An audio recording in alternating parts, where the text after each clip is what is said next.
Well, apparently you're live. You're on the air. Blog Talk We're on the air. Yeah. Welcome to Rage Against the Regime at Blog Talk Radio. To call in, dial 929-477-3565. That's 929-477-3565. I was born in the land of the free, in the home of the brave. I bleed American blood until the end of my days. The red, white, and blue, these colors never fade. Rage against the regime.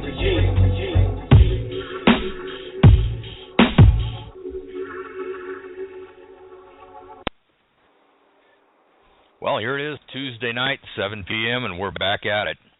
Right now, I've got Gary Hunt on the line, Bill the Butcher, and let's see who's at 903-769. Who have I got here? Will Rogers, Mayor Hawkins. Hey, Will. All right, Mr. Mayor. How's it going over there? Hang on a second. Let me get you. Oh, hey, man. Gary Hunt is out in just outside of Redding, California, and it's 106 there, man. Wow. Nice swimming weather. Yeah. Yep. Well, we've got a few topics tonight. Basically, I want to get back into. I want to talk to Gary Hunt first because Gary he's in the pressure cooker and he is suffering through all that heat and stuff right now out there. And I think he said it was 106 in his office. So Gary, if you want to come on and say something, we'd love to hear what you have to say, brother. Well, it's only 91 in the office, down to 104 outside now. It was up to 108 earlier, but yeah, it's rather uncomfortable. When I moved up to Northern California, I thought it'd be cooler. I came here from Arizona, and it's almost as hot as Arizona. Well, have you had any other news about our brother K.C.Massey sitting down there in a pokey? Well, I talked to him for 20 minutes today, or 2 phone calls. His mood is down right now. He goes up and down. We talk probably 3 or 4 or 5 days a week, sometimes 10 minutes. It's that system that makes somebody's brother-in-law in Texas filthy rich. Interestingly, he can call me for 10 minutes for $3.15, but if he calls anybody in Texas, for a 15-minute call, it cost him about $30. So once it goes out of state, it's a little less expensive. But we talk quite a bit about what's going on. And for those that read my last article, Kangaroo Court Scene 3, The Patriot Community, this is one thing that's really bothering Casey, is the fact that when the word came out that he had smoked a joint, which was violation of his conditions of release, he heard from people that he was losing his support. And so I wrote that article specifically about it, that my thoughts on it go back 20 years. And what we do is we have somebody that's done something that others have not done. He's done something really phenomenal in getting what, to me, as near as I can tell, is the first cohesive border operation in Texas. There may be others. I don't want to upset anybody, but of the ones I'm aware of, I know that there are a lot of efforts to do things, and the ones that I followed didn't pan out, but Casey was instrumental in getting Camp Lone Star going, and it was pretty effective, at least for the small area that it covered. So he did something that very few have done before. Arizona's got some good border operations, but Casey did something, and he did it for the sake of all of us. And so when people found out he smoked a joint, they distanced themselves from him. They don't distance themselves from somebody on psychotropic drugs unless he goes and shoots up a school. But, hey, Kevin, KC smoked a little pot, and he's persona non grata to people right now. They've turned their backs on him. And that's kind of outrageous, because if we've got people that will stand up, that have the potential for leadership, and have thrown themselves into the fire and come out tempered, and we turn our backs on them, we can assure ourselves that we'll never find good leadership, because there's nobody that's without flaws. There's nobody without blemishes in his life. So that's exactly right. I mean, whenever I've had the occasion to talk to people, and they'd say, well, how can this person be talking about being a Christian? Look what they do, and it comes back to the same thing. Don't shoot the messenger. The messenger doesn't have anything to do with the message. The message is what's important. What he was fighting for down there was important, is important. Right now we've got ISIS coming across the borders and everything else. We had it back then. I was down there with KC for almost 2 months, and I went down there green, and within 2 weeks they had me on the patrols and all that kind of stuff, doing what I could do, Camp Lone Star was the only 24/7, 365 border operation going in Texas. And what he did and what the other folks that were down there did was absolutely phenomenal.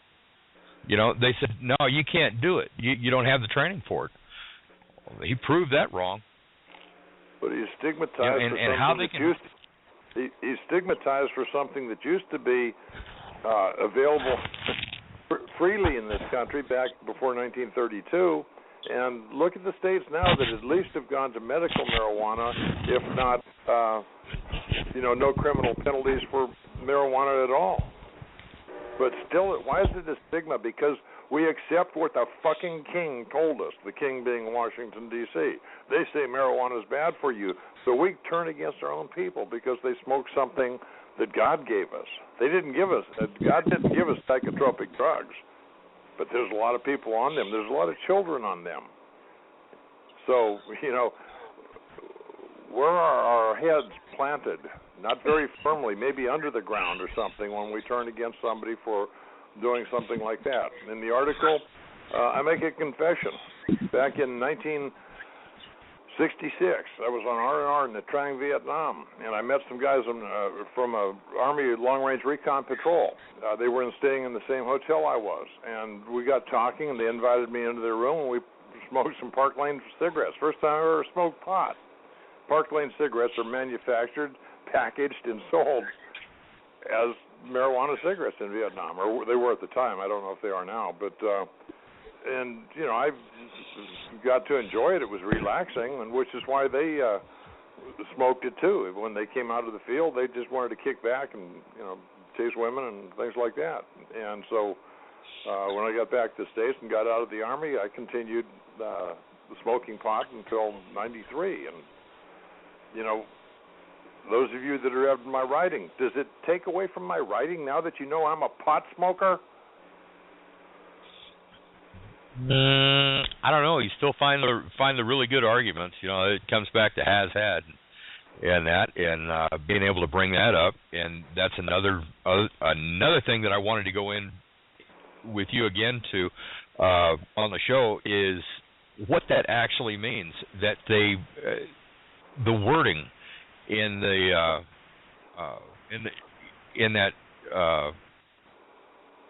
U.S. statute. In that statute. Yeah. Well, the statute. Run it back for the viewers one more time. What? Run it back for the listeners one more time. Okay, the statute itself evolved from I don't recall the date right now. It goes back to the first enactment of, let's say, gun control laws by the federal. When the government stepped into infringing, they taxed guns. They wanted a transfer tax, and they wanted to tax every time it crossed state boundaries. And that was the extent of their authority to charge a tax. And the tax was going to be $5 for the transfer across, or for sale, and $5 for transfer, or $3 for transfer, or something like that across state lines. But the problem was the $5 sale fee was greater than the cost of pistols then. They would sell from $3 to $5. So, the world's changed a bit. But it dealt with commerce. it dealt with an excise, the right to sell firearms, or commerce going from one state to another. So it was a Liberty or Laws article that I'd written about it before, but something occurred to me, and I don't know if I can attribute it to having smoked marijuana in my past or not, but it occurred to me when I was reading it one time that the law said has. So the analogy that I wrote about in that article was commerce, where government has, interstate commerce. There's no doubt about it. It's black and white in the Constitution. So if we look at commerce as imagine a pedestrian overpass over a road, and there's a stairway up, the overpass over the road, and the stairway down, and both the stairways terminate on the sidewalk. Well, commerce is when I go up the stairs, and when I go across the stairs, and when I come down the stairs. Once it's on the sidewalk, it's out of interstate commerce. Now, the law says that anybody that has felon in possession of a firearm where the firearm has been in and affecting interstate commerce. Okay, so once it hits the sidewalk, it's no longer in and affecting interstate commerce because, it could be transferred 20 times. But, it doesn't make sense that they could go that far. So has means has just come out of. Is present tense, basically. The charge that they charged him with. First step on the pavement has. What? First step on the pavement has. Right, and then the first step. They use the term having in the indictment. They use having been in interstate commerce. Now that extends it beyond the has, doesn't it? That if it's been in interstate commerce from then on forever, it's having been in interstate commerce. But the has had, when they wrote the original law, if they meant having, they would have said had, not has. If it had been in interstate commerce, that becomes having been in interstate commerce, which is what they use in the indictment, but has a completely different meaning. It means immediate. It's present tense, where I don't remember the grammatical term on it. But anyway, Kevin showed that to Louis Sorello, and Louis Sorello got excited. He did research. He found the argument had never been presented before. And so he prepared the motion to dismiss the indictment based on the has-had argument. Now, there's another part of this argument, too, that's rather interesting. If it means has, which is what the statute says, that means if I send it to you and you're a felon, hey, you're busted, buddy. But we're supposed to have equal protection under the law. So let's look at the ramifications of that act. If I live in a state that makes guns but not ammunition, I can own guns made in that state but not ammunition. If I live in a state that makes ammunition but not guns, I can own the ammunition but not the guns. If I live in a state that makes the ammunition and the guns, I can own the ammunition and the guns. If I live in a state that doesn't make any guns or any ammunition, then I can't have any guns or ammunition. Now, so the question becomes, is that equal justice under the law? It's the same law. But how is it equal depending on the state I live in? Isn't that just what they did with the homosexual law just now? I mean, isn't that the same thing, the 14th Amendment, that the justices just now ruled on gay marriage, same-sex marriage? Well, we can go back further than that. I've written a few times about Roe versus Wade. There was a dissenting opinion, and I can't remember which justice it was. There was a dissenting opinion in Roe versus Wade. And what he said was, in 1817, Maryland passed a law regarding abortion. And since that time, we have allowed the states to make the determination on abortion. It is not a national issue. That's the prerogative of the state. So why is this court involving itself in Roe versus Wade? Well, in Roe versus Wade, they begin extending their authority. And people that say repeal, overturn Roe versus Wade, they're saying the federal government has the authority to pass laws that should be left to the states. And this one, now I've downloaded the decision. I haven't had a chance to read it yet, but in a brief look at it, they're doing the same thing here. They're saying the states aren't qualified to decide who can get married in their state. The federal government will intercede. Now, we're getting to the point in this country where the reason we have states is to make it easy for Rand McNally to index their maps because they're losing their authority. There's I think it was from the 80s in Idaho. There was a case where the Supreme Court of Idaho basically said we have lost the ability to enforce our own Constitution because of federal laws. And this is a progression. It began back in 1867 with the 14th Amendment, and it's referred to as the incorporation doctrine. Every once in a while they reach out, and the federal government reaches out and grabs a little more, taking a little more from the state. They're ignoring the 9th and 10th Amendments in the Bill of Rights. They take a little more, a little more, a little more. The big bite that I've found is Roe versus Wade, though, where the dissenting opinion even said, this is not ours to judge. But this queer marriage one is downright sickening. Now, Robert suggested, and this gets even more interesting, Robert suggested that churches may lose their tax-exempt status if they won't perform queer marriages.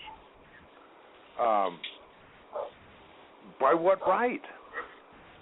Is the government defining churches? Now, I've studied all different parts of history, and one that I haven't looked a lot into, but a little bit, and there was a preacher named Bonhoeffer in Germany, and he resisted Hitler. Hitler did the same thing. He started like we've done with the tax code, started telling churches, you can say this, but you can't say that. Bonhoeffer refused to give in, and he was persecuted for it. We've got the same thing going on in this country now that happened in Germany in the 30s, where the government is dictating to the churches what they can say, what they can't say, and what they must do, and what they cannot do. So doesn't that come back to separation of church and state? They don't have a right to. Already. They don't have a right to say what goes on between church and state, and that is where I'm going to bring Will Rogers into this conversation and talk about what he's going through in Hawkins, Texas, with church and state.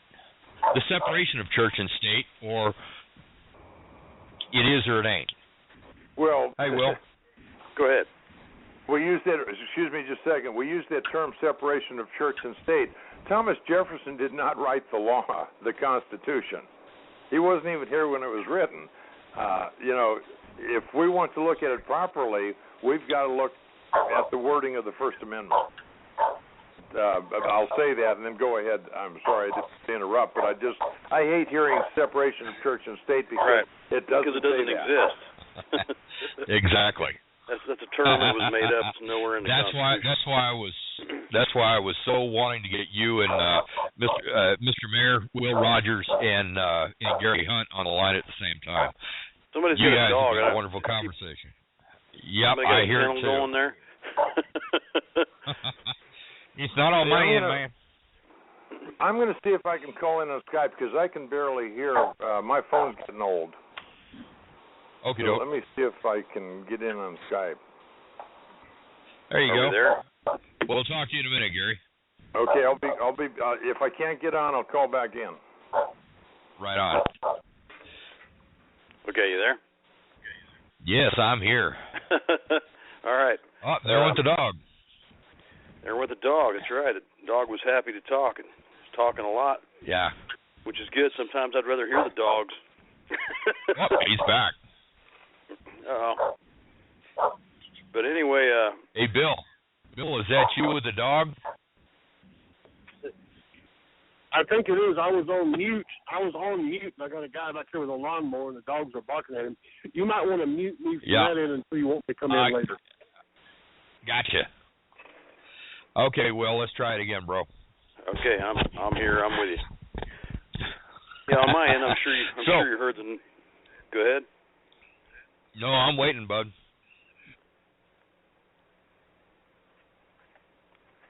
Hello.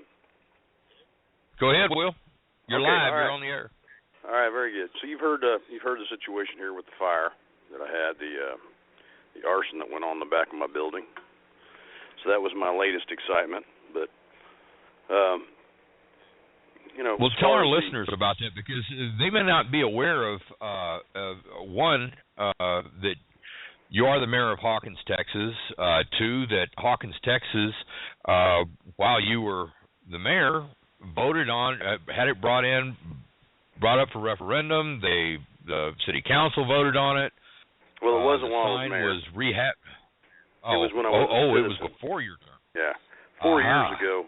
Okay. We're talking back to the Jesus sign. About 4 years ago, I brought to the council about replacing an old First Baptist sign at the end of my property, which is on city property, and use a sign that would represent everyone rather than just one church. It was dilapidated and out of repair.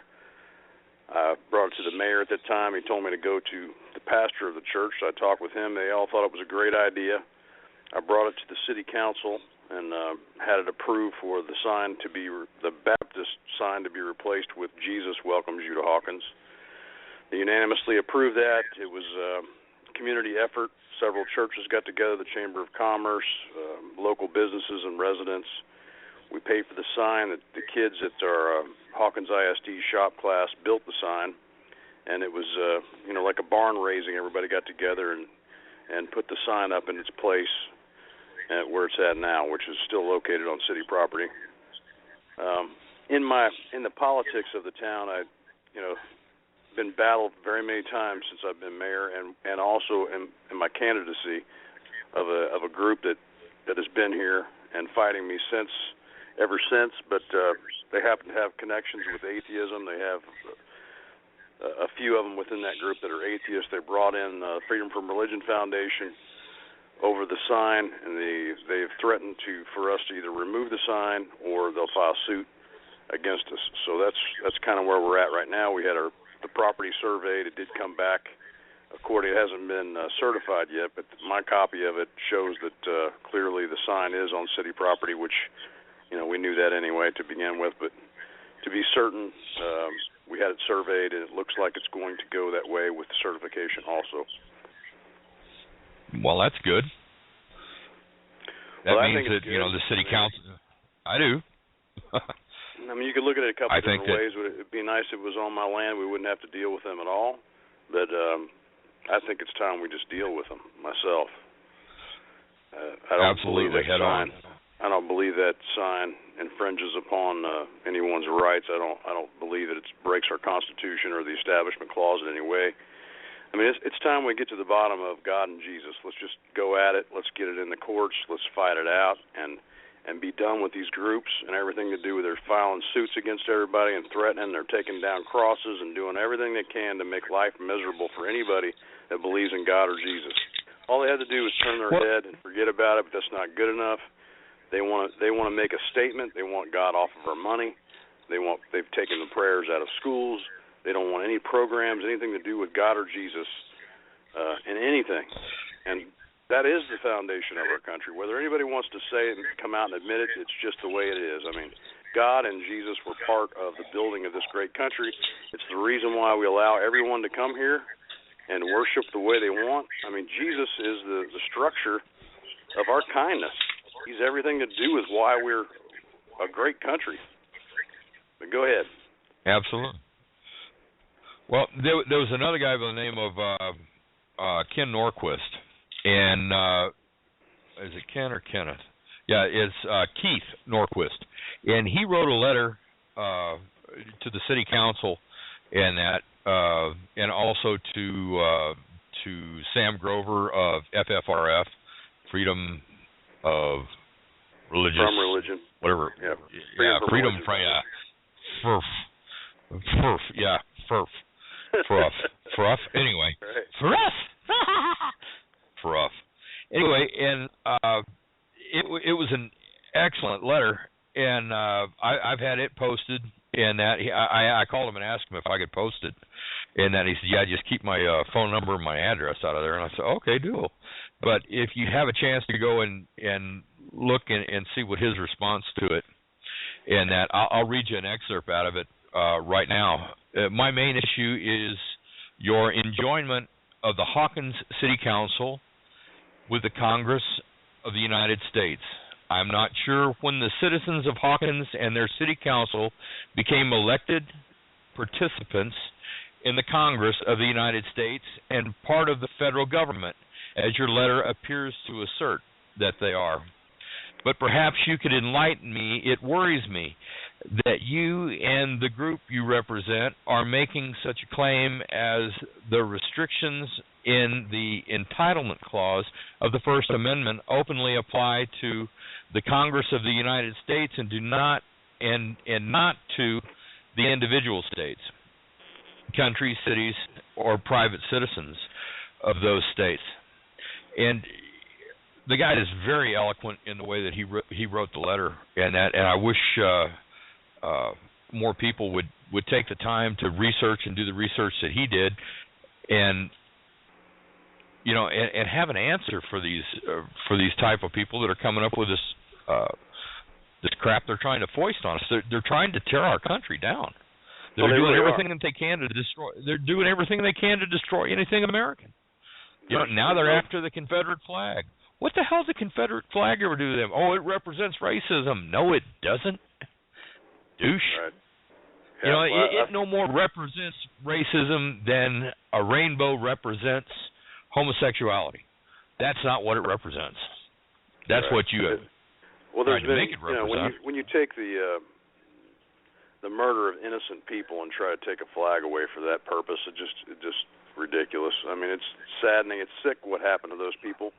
And unfortunately, absolutely, the kind of activities that we have going on with this particular foundation, I believe it leads to that. When you lose your morality, and they keep saying we're a moral people, we do what's right. We don't have God or Jesus in our life, and we're just a moral. I don't care who you are. If you don't have a compass, if you don't have something that says there's a higher power looking down on me, and if I don't do what I'm supposed to do, that's going to be it for me in the end. I mean, we all have to face the facts of do we have judgment on us? Is there someone there's always a father that looks down on his children and says you need to do the right thing. And that's what I don't understand about these people. They want to make it sound like we don't have a father.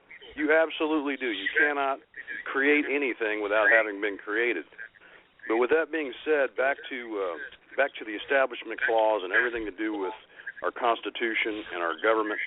First of all, how can you possibly separate the church from state? I mean, Barack Obama was just in a Methodist church singing Amazing Grace with our Secret Service all around him. What separation is that from a church? Are you saying that our president can't go into a church or have a council? The president has a religious council that he talks with and meets with in the White House. Nobody wants to talk about that. Or after the Constitution was written, I think it was like 3 days later, they picked out the pastors for the, what do they call them? It's not pastors. Give me the name that they use for, you know what I'm talking about? For the clergy? You're talking about a where you go and meet, pastor's not the word that they use. I can't remember what they call them, but they're religious men that are there in the White House.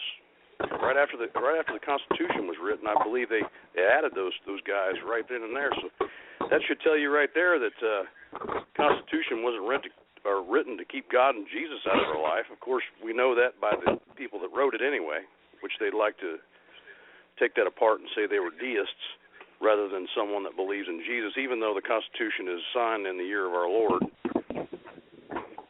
So there's all kinds of factors that just need to come to a head. That's another good point. I mean, in the year of our Lord. Wow. Right. I mean, all the look at the documents. All the documents. I have a proclamation on the wall up in my restaurant that was given to me by a mayor in the city of Champaign, Illinois. And then at the bottom of it says, in the year of our Lord. You know, I mean, marriage license. I mean, there's lots of documents that are still used today in the year of our Lord on it. So who are they talking about? Yeah. What is that? They believe God is a religion. I mean, so that's what I'm. If we're going to tackle this problem head on, we need to get to the point. The point is God and Jesus, the existence of God and Jesus, or no existence. They obviously cannot prove that God doesn't exist. There's 5 billion people that says that he does exist along with Jesus. So at some point you have to go with witness testimony at some point, and you'd have to go with facts, which would be writings from the days of old. Therefore, hey, hello. I don't have to go for. Where do the original laws laws come from? I mean, you go back in the history of things, and look how important the significance of the scriptures were to our life today. I mean, that's another thing. It's just a joke. I mean, everything that we do is pretty much came out of that book. This is Gary. Am I back yet? Yes, Gary, you are back. Oh, okay, good. And here's the other thing. Just what was it? A couple of 3 days ago, the Oklahoma, their Supreme Court ruled that they've got to take the 10 Commandments off the property of a courthouse. You know, okay. I think comments on that. What are our laws based on? I think what the patriots in Oklahoma need to do is treat the stone monument down there at the Capitol just like we treated the cattle at the Bundy Ranch, and go down and camp out there and dare people. You know, civil disobedience is waving a sign. It does no good. It's done no good. We've had 2 cases of civil defiance. First one was when those the veterans in Washington, D.C., when the memorial was barricaded, they carried the case and threw them at the White House steps. The next one of civil defiance was a little more assertive. It was men with rifles, militiamen with rifles, saying, you're not going to mess with the Bundys. We've gone from civil disobedience to where we have to start thinking civil defiance. I guess the next step after that will be armed defiance where we're the aggressors. But civil defiance, I define as protective. And if they protect that monument with civil defiance, then we're beginning to tell the government where we stand. But we've got to do something. If we don't act, we're going to get nowhere. Yeah, just like on the border, we needed boots on the ground. I think we need boots on the ground around these monuments, just like we do. That chick in Alabama that climbed the flagpole and absconded with the flag, and that. Okay, she went to jail on that. But why weren't there people posted around that, you know, to keep that from happening? Why wasn't there a guard there to say, no, you can't do that when they try to climb over it, just like we did at the river, throw them back in the river. We didn't physically throw them back in the river. We just told them, get your ass in the water and get back to where you came from. That's what needs to happen around our monuments. That's what needs to happen around these places that, you know, I mean, it's gone too far. It's like Jesus welcomes you to Hawkins. If it goes that far and they say you've got to move it or tear it down, how are they going to act whenever there are people standing around it going, you ain't touching nothing? You put your hands on me, and I will defend myself, but you ain't touching nothing. Now, see, that's where we come full circle back to what we started talking about originally. And the fact is, are we discouraging people that say may smoke a joint from time to time from taking a leadership role and forming that circle around the stone monument? Because if they find out he smoked pot, he's going to be treated like Massey. Everybody's going to turn their back on him. And so we're shooting absolutely by not applauding those who have done good and sticking behind them with our support as much as we possibly can. I don't think I agree. For me, I'm not sure that I agree. I don't know that we want to get into a marijuana discussion, okay. But you know, me being a musician for 20 years with hair down my middle of my back, I also understand if me being in leadership, I was a mayor that smoked pot. I could see someone looking at me and saying, "Hey, you're saying it's okay for an illegal narcotic to be distributed in town, and what that does is give the money to the Mexican drug cartels and the other cartels that are out there that are illegally soliciting these drugs." And then you'd have to say, well, do you think it's okay to legalize it? And I'd say once again that sure it would be if it was a health drug for the health of children. I'd say absolutely. It should be no question that drug should be legalized in every state in the United States. Do you drink beer? But when it comes, sure I do. But recreational drugs. But that's legal. You used a nasty word a few minutes ago. You called marijuana a narcotic. The government defined it as a narcotic. It never was defined as a narcotic until the government wrote it into the law, and they class it with heroin. If you've ever smoked it, it ain't heroin. Well, if it's legal, was it legal where he was at when he smoked it? That's my point, is that if you're looking to... No, that's just it. Wait, we've got a government that's stepping all over us. It's against the law for a church not to perform a queer marriage, so we're going to abide by some laws and we're going to oppose others. We're going to oppose all the damn laws the government is passing that take our rights away. If we abide by the law, we cannot get our country back. Period. That's it. That's what they've done. They've written the laws. I don't think it has anything to do with marijuana. Why are the states now saying marijuana? But see, here comes back to this. Go ahead. What we're talking about is an issue. And I'm not going to look down my nose at someone that might have used speed, might have been a tweaker, might have done whatever, and God's come down and touched his life, and he's repented from it, and he's up there in front of that sign going, you're not touching it, you're not taking it, you're not moving it an inch.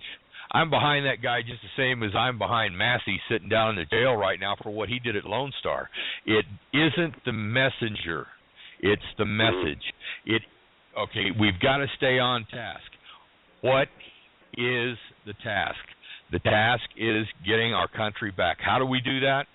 We form a line. First of all, we make your task would be this. You keep God and Jesus. And I'm not saying I'm some holy roller over here. I mean, I just told you I'm a musician for 20 years. Yeah. I've been around every drug that you can think of. I've seen it. I've seen what it does to people's lives and how it affects.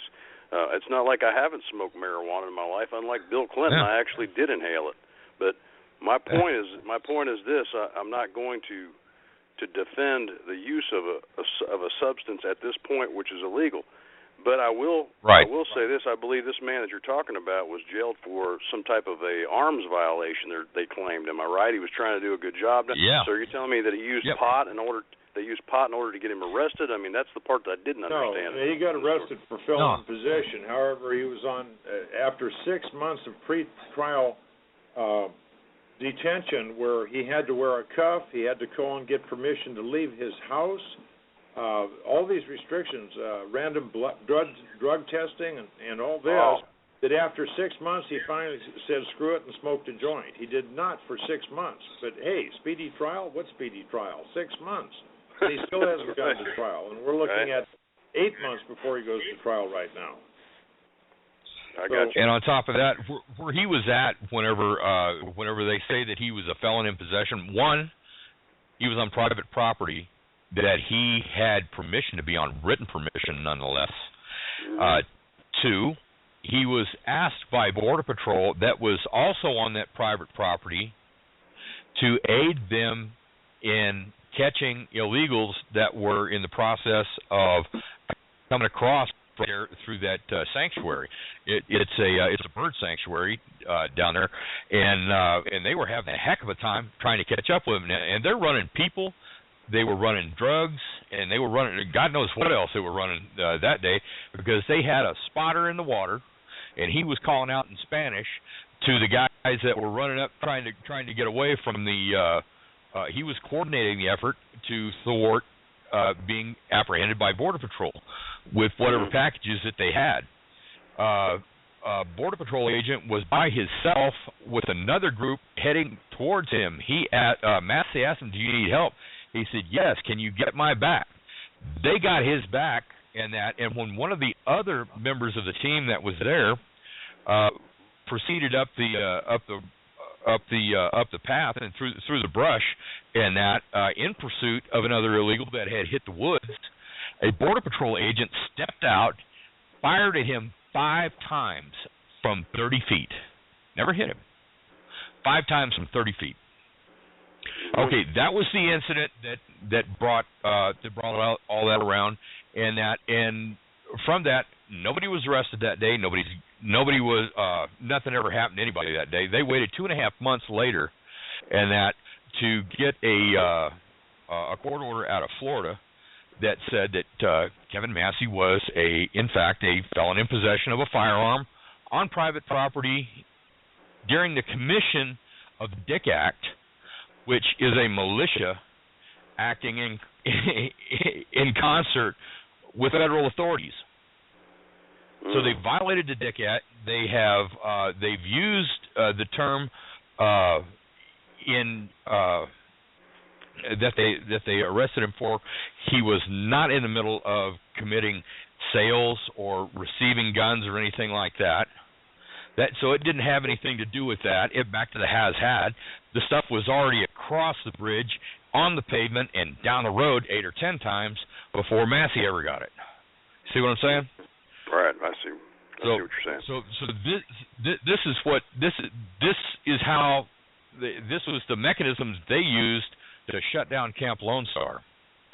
That was a big pain in their took us down there, because that 3.5 miles of prime drug running, people running territory that the Gulf Cartel of the Golfo had a hold of and had control of, didn't have it anymore. It belonged to Camp Lone Star, and they couldn't do dick about it. And Massey had a price on his head from the cartels. I had a price on my head down there from the cartels. Every member of Camp Lone Star had a price on their heads from the cartels. And we've had the sheriff's department come up and tell us, don't get caught off by yourself anywhere, not at Walmart, not at the Stripe store, nowhere. If they get one of you, they are going to make an example of you. They've already put it up on their Facebook web pages and stuff in Mexico and here. You've got MS-13 hunting you right now, so be careful, guys. So what you're saying is that this was a plotted-out deal. Somebody bought somebody off to take out the group that was going on down there that was actually doing something about the immigration and the drug problem, and you believe that they targeted for just that purpose. Now that wouldn't surprise me a bit. From Sorolla, he was able to look at some of the documentation that Hagen, the prosecutor, had, and one of those showed that a BATF agent had run on NCIC, Kevin Massey 35 minutes before the shooting occurred. So, yeah, this has the appearance of a setup. How can you miss somebody from 30 feet away with 5 shots? That's almost impossible.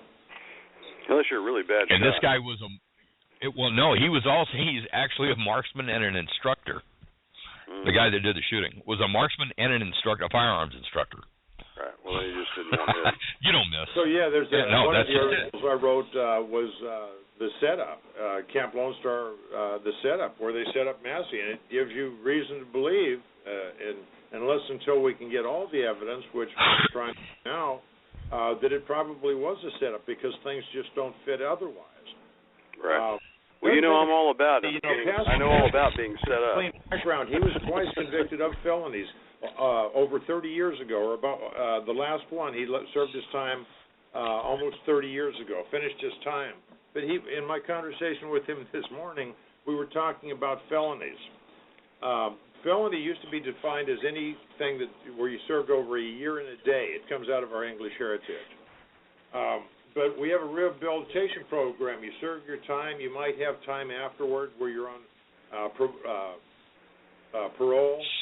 Probation. But eventually, they cut you loose, and you're supposed to be rehabilitated. But as absolutely, Kevin pointed out this morning, felony is a life sentence. Think about it. He told me this morning that his felony is a life sentence. Even though it was done by the state, not by the federal government, it's a life sentence because he's denied his constitutional right to keep and bear arms. Right. Because of this stupid law that actually the grammar says that he's not in violation of. Absolutely. Right. And if you look under the Dick Act, which comes back now, he wasn't down there. He wasn't down there just for any other reason other than to guard the border. That was it. He wasn't down there to further his electrical contracting company. He wasn't down there visiting a sick aunt or anything else. We were down there concerned only and primarily with the mission of protecting that border, that 3.5 miles of river that we had. That was all we did. We weren't paid for it. It all came out of our own pockets. My God, Kevin spent damn near $40,000 that I know of down there, and that was some semantics too. The Constitution, the state has a right to protect itself from invasion. And you know, a lot of people say that's not an invasion. No, we're only getting a few 100,000 people a year crossing the border illegally. That's not a damned invasion. That's more than hit Dunkirk in 1944. Well, I look at it this way: if our government was serious about eliminating illegal drugs coming into our country, it would have already been done. I mean, if we can take a bomb and pinpoint on somebody's house exactly where it's going, and we can't stop a drug cartel from coming in, then somebody's getting paid. I mean, it's pretty simple. Oh yeah. And by us seeing the history of what's went on in politics, I mean, myself, you know, I know what it's like to be set up, and you can be set up any position that you're at. When I have congressmen calling me and say, "Be careful what you say," and I'm not going to be careful. I thought we were in a free country where I could speak, freedom of speech. Well, you don't have that anymore. You have the freedom to speak the way they want you to, or they're going to set you up, they're going to arrest you, if you talk about God or Jesus inside your meetings, you do anything, then you're invading somebody's civil rights by doing that. I mean, we've lost everything that all these guys have went over and fought for. My family, you know, if you look at my family itself, we got the Army, the Navy, the Air Force, and the Marines. All my family dedicated their life to this country, and for what? So we can lose everything. God and Jesus can be taken out of everything. I mean, that's why. So we can let a bunch of communists urinate on their blood. Absolutely. I'm sorry, I was ruminating out loud. They've urinated on their sacrifice. They've urinated on their graves. They've urinated on the blood that they spilt for our Constitution, for our country. It's wrong. These communist pieces of shit need to be dealt with the way that we dealt with them in the 30s and the 40s. They need to be ground under our heel. They need to go back. They need to either get their mind right and be an American, what an American means, and love it. Get the hell out. Right. Well, you have to. You don't want to be here. You don't like our laws. You don't like what America is. Get your butt up and get out. Right. But you have to fight this fight in a spiritual battle. We can't just start taking our guns and shooting people. Then you're a militia. Then they're going to come after you. You're going to get arrested. You're going to go to prison. So you have to be smart about what you do. But it goes back to we still have the right to assemble. And the more people that you have, you know, it's what kills me. All this thugs can have a bigger crowd than people that go to church every Sunday, which makes absolutely no sense. But, you know, if there's a thug and a beating of a guy that just, you know, stabbed a police officer the week before and has shot people and has got a record a mile long, they can have thousands of people turn out in the defense of someone that's harmed and hurt someone's life, but yet we can't get thousands of people to show up for Jesus, for God. That's what's wrong. That's why we have to change it and stand up, and we can't sit back. Remember, they're going to 501c3 churches that are told what they can and can't say and what they can and can't do. So, you know, why are people abandoning the church? The moral values can't be taught there anymore.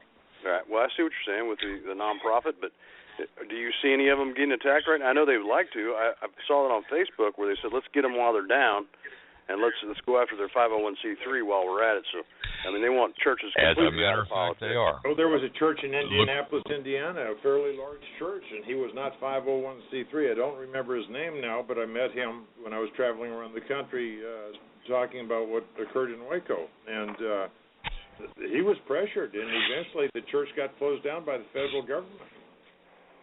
So, you know, they're going to go after any church that gets sufficient size. Now, while I was traveling, I did speak in 501c3 churches, and I made the pastors cringe when I said some of the things that I saw in Waco, but I also spoke in some non-501c3 churches, and they applauded what I had to say, but they learned moral values. And the 501c3s, people in the audience were cringing over the things I said. But I've got a question for you guys. When do we get to start shooting? Well, let's hope our rules of engagement are a little different. Oh, you expect that we're going to get a peaceful transition back to the Constitution? In history of man, no government has ever relinquished its power once it's been obtained without violence. I'm not saying that it won't, but I'm saying I know how to do it. It's just a matter of can you make the people rise? You have, and it's really simple. You have 5 billion people that believe in God and Jesus. They may believe in different religions within that. They may believe that God has got a different name than God, or Jesus has a different name than Jesus. He may be Isa, Yeshua, Isa, whatever. But my point is there's 5 billion people that believe in God and in Jesus. We have all the power of the world. We have all the money of the world. And there is no reason for us to be taken by a small group of individuals, even though we're called a republic. And that's what the atheists will use against you, is that we are a republic, and the republic is designed so that the majority doesn't take over the minority. That's their whole deal. But the problem is they want to take over the majority, and they want to take out God and Jesus in our life because they don't believe He exists, because they think that they're smarter than us, and they're about science, and they believe that the universe was created by nothing or something that they know what it is, even though they can't cure cancer or Stephen Hawking can't get up and walk, or the $1 trillion industry that our pharmaceuticals are making, trillions of dollars a year because of the health factors of bad science and additives in our food over the years. So it's like if we allow these people to take over and run things, that's what we got. We're just a dumb 5 billion that are being taken over by a small group that think they're smarter than us, use science against us. What science do they use? 300 million people in this country. I don't like talking about the rest of the world. They've got problems. Those are their problems. We've got bigger problems here than most countries in the world. Let's stick to 300 million people, okay? Okay, well, let's we can stick to our 300 million, and I'm gonna bring this point back around to where I think you have a world. Go ahead. I'm going to say real quick. I disagree with what. I do disagree with what he said. You have a world problem. You think the United States is ran by the United States? Is that what you're telling me? I'm saying that we have a problem in this country we've got to deal with, and we need not deal with the problems in other countries until we solve our own. Oh, I'm talking about our problems are the rest of the globe. I'm talking about you're not ran by just this country. We could be if we took it back, wouldn't we? If we went back to the Constitution. Yes, absolutely. Absolutely. Okay, so that's what needs to happen first. And at that point, we get out of the position of being a tool to take war to other countries. But right now, we start wars. We can't finish them. We haven't won a war since World War II. But we keep starting them, and we blame it on the other guy. That's not very Christian, is it? No, it's not. So when we stop that, we are the power, the military force in the world. When we take this country back, we remove that tool from the people you're referring to. That goes back to my point to begin with, God and Jesus. Are we still on the same page? I mean, that's really what we're talking about. Yeah. If you don't have the go ahead. If you don't have that foundation, it's just like the SOB that firebombed your home and your business. Sure. You know, that skulking piece of shit that came up there and poured gasoline in there and threw a match in there and burned out your livelihood and your home. That's right. You know, and it's all over that sign. It's not just over the sign. It's not over Jesus. It's over the battle that we are fighting right here in this country right now. And it is a shadow war. It is a shadow. It's the same shadow war that we were fighting at Lone Star. It's the same shadow war in Warriors that we are fighting in Hawkins. It's the same ones that are in our government right now that have been put in place and put in positions of power in that by these commie liberal Democrats that have taken over the Democratic Party. They have turned it into a sham of what it once was, in that. And I don't even think that I can name 3 Blue Dog Democrats that I know. And Blue Dog Democrats are a whole lot different than commie liberals, than liberal Democrats or progressives. They're coming into the Tea Party, and they're coming into other places because they've been shut out of their places by this thing that has been allowed to grow and fester in our country. And that is the mission that we have right now. That is our mission to fight this shadow. I see them in all the parties. I'm watching. I'm paying attention to each one of them. The Tea Party, the Republican Party, the Democrat. They're all become the same. I mean, we need to have the Jesus Party, and that means that coming to that Jesus moment, where it doesn't mean you give up your guns until the government gives up their guns, but you at least go into the battle of the Spirit. You get in there and you fight it out, and you fight it out with your words, with your power of your money. We are still in control of this country if we take control of it. But if we allow them to use the tactics that they're using to scare me, like this is supposed to scare me. They throw this gasoline, they light it up into my building. That's supposed to scare me off. Well, here's what they're forgetting is that if it wasn't for the grace of God to come into my life with Jesus in my heart, that I would hunt them down. I would hunt them down and make sure that they never did it to anybody again. So my point is that we cannot react to violence with violence, or we do what happened, what you just said before. We've started these wars and nothing ever good comes of it. Nothing good comes from death. We all should look at a child like it's our own child. We love everybody. We love kids. We need to love adults the same way. But we have to fight smart, and we have to fight together, and we have no unity. The church can't even get along with one another. They have to argue about scriptures. And instead of saying, I want to get close to God and Jesus, and that's really what the problem is. The church, that's religion. That's the problem. That's the part you don't want. That's religion to influence. You said we can't fight violence with violence. Am I correct in what I heard? You're saying, say again. I'm sorry, I didn't hear you. I think you said you can't fight violence with violence. Well, ultimately, if it comes down to that, then obviously you have to protect yourself.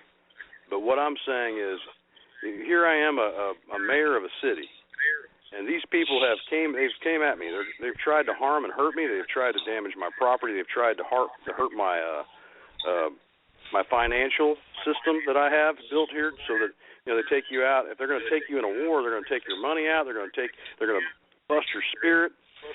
Now, I could do one of two things here. I could say, I'm going to go find them myself. I'm going to hire an investigator. I'm going to go find them, and I'm going to make sure that never happens again. I could say that. Or I could say, I'm going to live my life by example here, and I'm going to pull the people that believe in God and Jesus to stand up and make some things happen and put some faith in some law enforcement. Once we actually get some, we've got some good ones out there, but we've got some bad ones. And we've got some scared ones, too. There's so much corruption throughout our whole country that people that are not grounded with strong faith will always give in. It's like you're talking about this guy at the border. You guys are trying to do the best you can. You're standing up for what's right. But look what happens. You're going to sit yourself in a cell because you wanted to do what's right? Well, that's what happened to me. I was falsely arrested. I sat in a jail cell for an hour. My freedom was lost. I couldn't call my family for absolutely nothing, for offering to help somebody. But those things go on every day in this country, and the only way for us to change it is to change our politics. And the only way to change the politics is to get people in power by the numbers. What they want to do is take those numbers away from you where the majority doesn't rule anymore. And that's why we're going to have to stand in thousands and thousands of people. Let me step back in right here. We've always heard of voting for the lesser of two evils, haven't we? Well, let's look at it realistically. There are people behind the Republican Party and behind the Democratic Party whose names you'll never know, but they have more influence than even the conventions. So the Republicans dangle a turd from a string, and the Democrats dangle a turd from a string. And if they don't dangle the turd, he's not going to get on the ballot. Ask Ron Paul. So then you vote, and your side wins or loses. But when you're done, what do you get? You've got a turd on a string. The election process has been circumvented, where it's absolute control of two parties, and both those parties are really the same party. They just act like they're different. Right. Neither one of them has done any good for this country in decades. That's right. That's exactly right. Now you're talking. Now I'm into you now. Go ahead. Keep going, brother. So where do we go from here? Now, Jericho was not a defensive action, was it? That's what I'm saying, is that, first of all, the main problem is the media. You've lost control of the mainstream. The CNN, all that stuff is owned. So, they like tragedy, and as long as there's tragedy, it's going to be there. As long as you're not influencing enough people, that's going to be there. But if people like us start rising up in the numbers, they're going to have no choice. Well, I don't know how long you've been rising up, but I saw some people rise up defying the government back in 1993 in a little place called Waco. And they were burned to death, men, women, and children, in their own home, in their own church. Right. I remember that very well. It's just it was amazing it's amazing how Bill. There was another religious family up in Idaho the year before, the Weavers, and the mother absolutely and the 14-year-old boy were shot to death by the government. I remember that.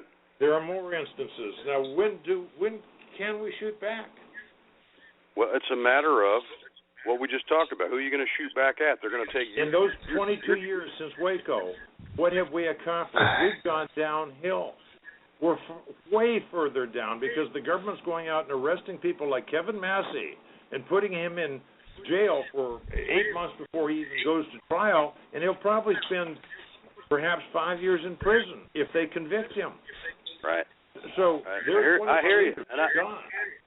There was a guy named Ryan Payne. I don't know if you recall his name, but he was instrumental in holding the ragtag militia together on the Bundy Ranch until the 12th of April last year, when they defied the BLM, and the BLM turned tail and, with their tail between their legs, left the Bundy Ranch.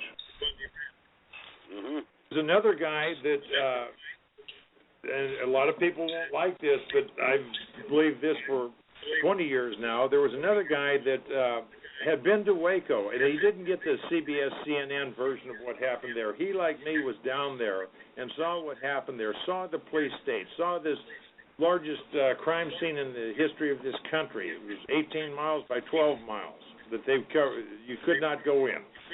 And they burned the women and children. He was outraged at it. He had fought in Iraq. He was awarded medals in Iraq.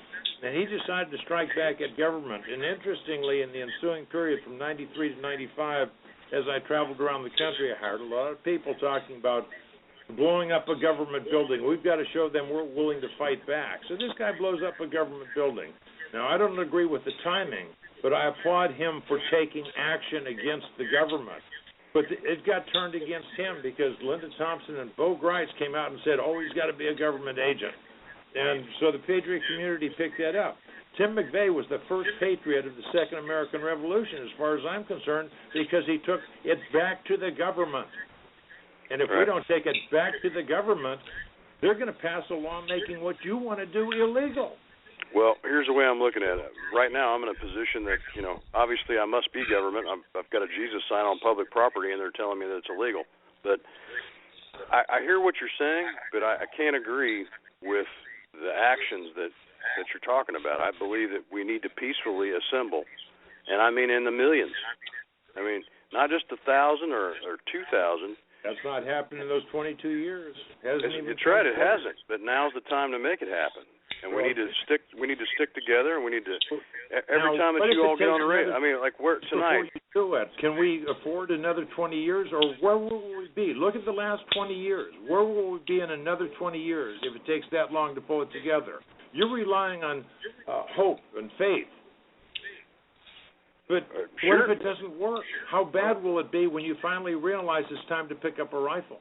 Well, obviously we haven't gave enough faith or hope, or otherwise we wouldn't be in the position that we're in. I guess I'm looking at it totally different than you. I look at the history of war and what it's done, which is a big zero. And we're still. I do too, except some wars. If we go back to other wars, they did a lot of good. World War I, World War II. They did. Still greed. Still greed got the best of it. Anytime you got a power position and you allow people to be in a position too long, when you had Hitler trying to take over Europe and Western Asia, and he had plans for the United States, by the way, as well, and he was going to be the single ruler in charge of everything. And the other, the Allied powers got together and kicked him back and allowed the countries to reinvent themselves after Hitler was kicked out of them. I wouldn't say that that was bad. The same thing applied in World War I, where Bismarck wanted to take over Europe. He didn't have designs on Asia, but he wanted to take over Europe and make it all part of Germany. And so the battle went to fight that. How about Texas? We went to 1848, went to war with Mexico because they to take Texas back. Santana was the same one that now started coming back across the border to regain what he had given up when the Texans kicked him out. Those are bad wars? Come on now. Give me a break. Well, I think any war is bad. It means that people are not capable of doing what's right, or they would never have a war. So, that's right, but God threw that in the mix, didn't he? Through the biblical history, God threw that in the mix. Let's look at this. God didn't. I'm sorry, but God didn't. Man did that. We all have a choice to be stupid or not, and that's exactly what's happened here. But anyway, I hear what you're saying, and the anger side of me wants to agree with you 100%, but I don't believe that's the answer. I don't believe that taking out guns and starting to fight against our government. I believe changing our government is the best solution, and I believe that we have the power to do that if we get the people to do it. And how long have you been involved in the Patriot community? You're talking about how long have I been in politics? Involved in the Patriot community. Well, I've thought all my life. I've been blinded because I've tried to get by and I wasn't paying attention like I should up until the last probably 10 years of my life. I've paid more attention than I ever have, but I believe that I've given all I can give back to the patriotism of our country and did my best. I might have said some things that I shouldn't have back years ago, and now that I'm more knowledgeable, and I try to keep a more level head about some of the things that I say, but we're all able to get angry, and we're all going to say things that we wish we wouldn't have. But if I attempt to achieve something, I want to take a bunch of little steps and to see what's effective, see what will begin moving things. And I've been doing that for 22 years, since Waco. Actually, I go back to the early 80s when I started taking on the Internal Revenue Service. But I have seen no successful steps taken. I have seen new laws enacted to keep us from doing what we should have every right to do. They keep convincing us with laws. They see us doing something, they'll pass a law against it. So, see, they've got the upper hand. Guys, they've got the gun. We're going to take a short pause. Gary, hang on just a second. We're going to take a short pause, and I'm going to play something here, and we'll get right back at it. Everybody just take a pause.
Slick Fist, said and done. I doubt many of you have ever heard that, but it's one heck of a tune.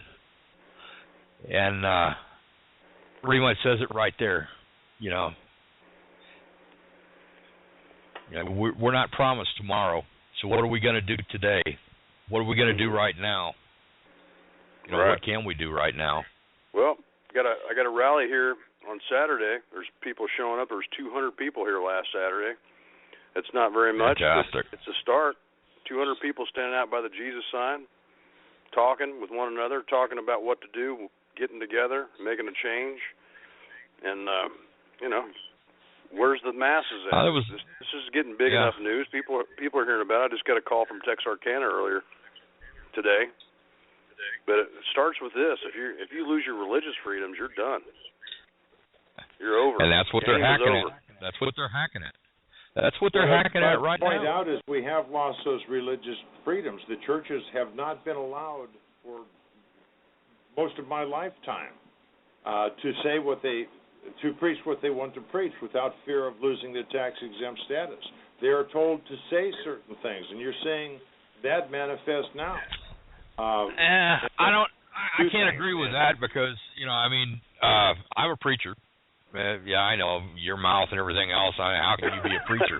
Well, like I said, it's the message, not the messenger. You know, it's that message. It's that good news that is the message. And, you know, forget about the messenger. He's just the guy that's riding the pale horse and bringing it to you.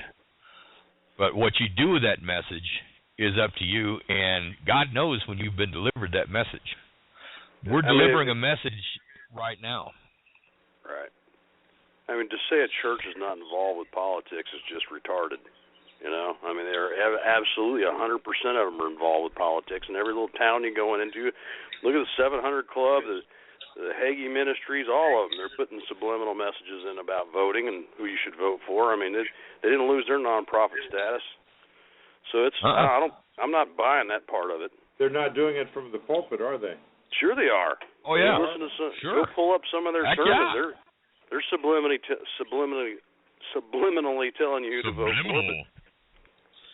But they're doing it from the bully pulpit. And that's always happened.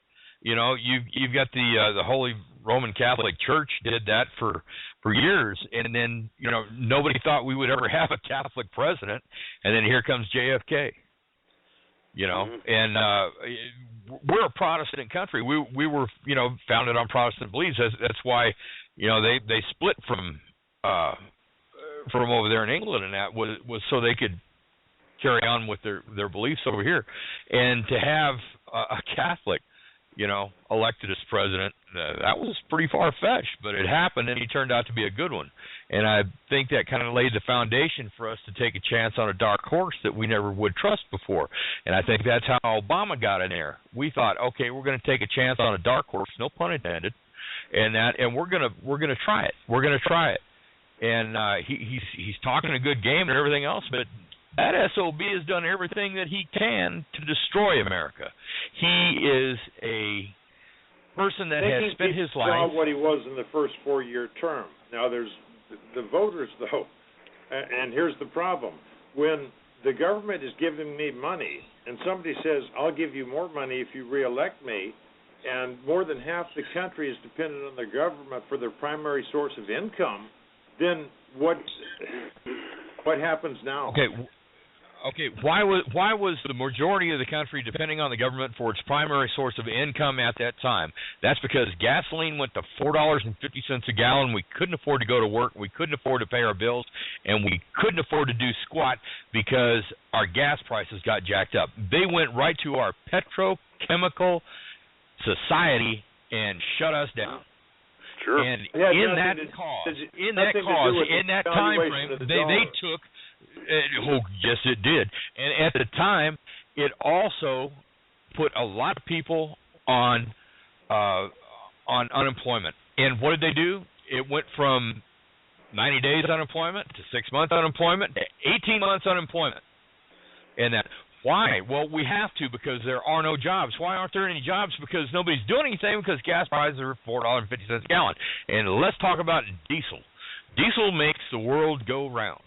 Okay? Mm-hmm. When you've got diesel that is burnt by the gallon, you know, I mean, in these big rigs, I mean, they get literally 9 miles to the gallon of diesel. And when you jack that price of diesel up to $4.50 a gallon just to move your merchandise from point A to point B, you have stopped that economy. You shut it down. Nobody can afford tires because tires are made out of what? Oil, petrochemical. Oh, yeah, dual. Okay, well, what about building houses? Well, let's see. What else goes into building houses? Yeah, there's you know, you got carpet, you got flooring, you got glues, you got dyes, you got this, you got that. Everything comes out of a petrochemical thing. The roofing, tars, roads, plastics. That's right. Holy smokes. Yeah, we talked about the last plastics? show. Well, right. well, let's look at something else, too. It's called purchasing power of the dollar. When I was a kid, a nickel candy bar, some people have said, well, how much did they cost then? A nickel, 5 cents. That candy bar costs close to $2 now. Minimum wage was $1.25. And when I left home and went out on my own before I went in the Army, 2 of us making $1.25 an hour a week could rent a 2-bedroom apartment, turn on the utilities, go out and, you know, have a good time in the evening and things like that, on $1.25 an hour. The purchasing power was completely different. Right now, you know, the minimum wage, you know, and I don't think the government should be involved in that, but the minimum wage, or even the wages people make working, most people working cannot afford, even if they've been there 10 years, cannot afford to buy as much as I could for $1.25 an hour 50 years ago. And that has destroyed the home. That has destroyed the home foundation. Now, instead of having a mother at home and father at work, you've got, dude. Now you've got mothers and fathers both working 60 hours a week and still can't make it. You've got, because why? Inflation. You can't buy a loaf of bread for a nickel. Well, it's great if you could buy a loaf of bread for a nickel. That's if you can find 2 cents to put together with a penny that you got in your hand. Good luck. Okay, so now how do we fix it? Getting at is the oppression, the financial oppression is manipulated. It's imposed on us by those people up on the Potomac River. They're doing it intentionally. They want to make us submissive. We have 5 generations of welfare recipients now. It is a way of life. When I was a kid, you know, when let's go back to. When you were a kid, the groceries in the store came from the local When I was farmer. a kid, charity was handled by local churches or local institutions. The government has wrapped all that up in giving certain charities preference over others, and those charities are bound by rules of the government. They're under contract to the government. When I was in Waco, the Salvation Army had a contract with Bureau of Prisons for a halfway house. The Red Cross would not provide anything to the Davidians because it was a crime scene, and you know they've taken it over. But when I was a kid, and when I worked for Orange County, people used to in Florida, people used to dedicate an orange grove, give it to the county for the welfare of the people. And the idea was the prisoners would pick the oranges, they would get oranges, and the people that were on local charity would get the oranges. There were all charity was distributed then. And there was incentive for people to get into work, but there's not incentive for people to get into work now. Back in the late 60s, how many farm fields do we have around here? And she was on welfare. Mr. Mayor, how many farm? Hang on a second. Mr. Mayor, how many farm fields do we have around here that are bare? Oh, tons. Absolutely. You're talking about the land that's open and nobody's making any food because they're keeping the prices where they are. Nobody's controlled by the larger farms because that's where the money's at. It's easier to collect taxes from them because they're larger corporations. The corporate farms have taken over. Is that what you're talking about? And then it also goes back to the way our financial system is structured to fail. But nobody wants to talk about that. The government has manipulated us into an oppressed state as a consequence of their control of our economy, correct? Exactly. It's a tool. It is a tool. Okay, now how do we overcome that tool? Because they make these decisions. Let's go back to who's causing it. Let me hear that part. Who's causing it? I didn't hear either one of you say that. Who do you think government is the cause? Okay, so the government The government's running the prices up.